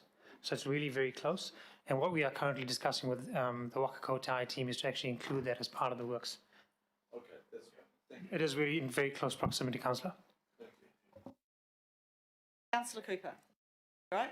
Right, let's put it to the vote. All those in favour say aye. Aye. Against? Just against. Noted. Thank you, Councillor. Same? A1 and 2, Councillor Walker. Thank you. Thank you very much. Right, moving on. Item 9. This is a process report. This is not the detail. So hopefully just a quick process around our annual report. We'll talk about this more in confidential. And I welcome Francis and Tracy. Kevin, short intros from you, please. Look, thank you, Chair. As you've already said, there's two items on the agenda today. This item is around the process followed to actually result in an annual report, including the auditing process. So there'll be a short work through the actual process involved here. And the confidential will then actually have a discussion around the results and the annual report itself, seeking a recommendation to have that go to government body for adoption. Look, one point worth noting here, you'll see that as you look at the document, hopefully, is that this is an ongoing evolution of the document. I personally believe, improvements each year are being made. We're actually picking up thoughts, feedback from each year, building into the next year. And it's been really pleasing to see the external recognition that's now coming through by the nature of what Council is now producing to tell its story at the end of each year about have we met the expectations and what have we actually done. And a nice example of the recognition I'll pass over to the Chair.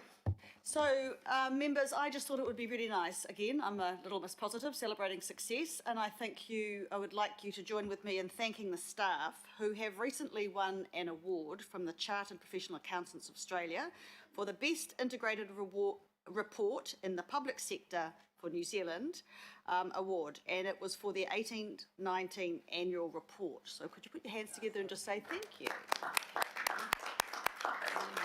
So, no pressure, but feel free to have one for this one too. Right, just process, please, yes. Francis. Thank you. Thank you very much, Madam Chair. So the report has been provided to you. Just as Kevin alluded, the objective will be to recommend that the governing body adopt the annual report later on, and that will happen on the 29th of October. These reports have now been prepared by staff, have been audited by Audit New Zealand on behalf of the Office of the Auditor General. The Auditor General attended the Audit and Risk Committee on the 15th of September, and they commented on the audit process. They commented on their draft opinion, which at this stage is an unmodified opinion. In other words, it's a clear opinion. And they also just commented on the status of the annual reports. I can confirm to you that there are no significant audit or process issues outstanding relating to the annual reports. We will discuss the performance, etc., in the confidential part of the meeting. To also highlight in the paper on page 34 is an outline of the process we followed, which was very detailed, and also the fact that the on page 35 under items 11 and 12 detail the process that the audit and risk are tasked to follow, what they're supposed to do, and what the Finance and Performance Committee are supposed to follow. Having said that, I would like to just take the report as read and happy to take any questions. Thank you, Francis. I'll move and Deputy will second, correct? Yeah, of course. Right, any questions? Yeah. Member Blair. Thank you, Madam Chair. Sorry, yes, not yeah. Congratulations. We always love beating the Aussies, so well done in your award. And I'd just like to say that in terms of the Māori, is this going to be printed into the second language of the country, into Te Reo Māori? Do you have plans for that? Not at present. The way the document was provided to you is how it's intended to be printed at the moment. That is something that we'd have to explore. Yeah, I'd love to see if we could have that to celebrate Te Reo. It's been an outstanding year for Te Reo Māori. But the second question is, we're just making a note that it could have gone further by summarising whether the budget and KPI targets relating to Māori outcomes were met or not. Because in terms of the budget, 12.6 out of the 14.3 million was spent, which is considered that could be reported on as Hold on, this is content. Can you hold those comments till later? Later? Yeah. Okay. Yeah, thanks. But in terms of Te Reo, yeah, we're happy to help in that department. Point taken, Francis? Thank you. Noted. Okay, no other further questions or comments? I'll move. So moved and seconded. All those in favour say aye. Against, carried. Right, thank you. Now we have no extraordinary business, so I now will move the procedural motion to exclude the public. Do I have a second? Thank you, Councillor Walker. All those in favour say aye. Against, carried. Couple of minutes, please, for just clearing the room. Thank you.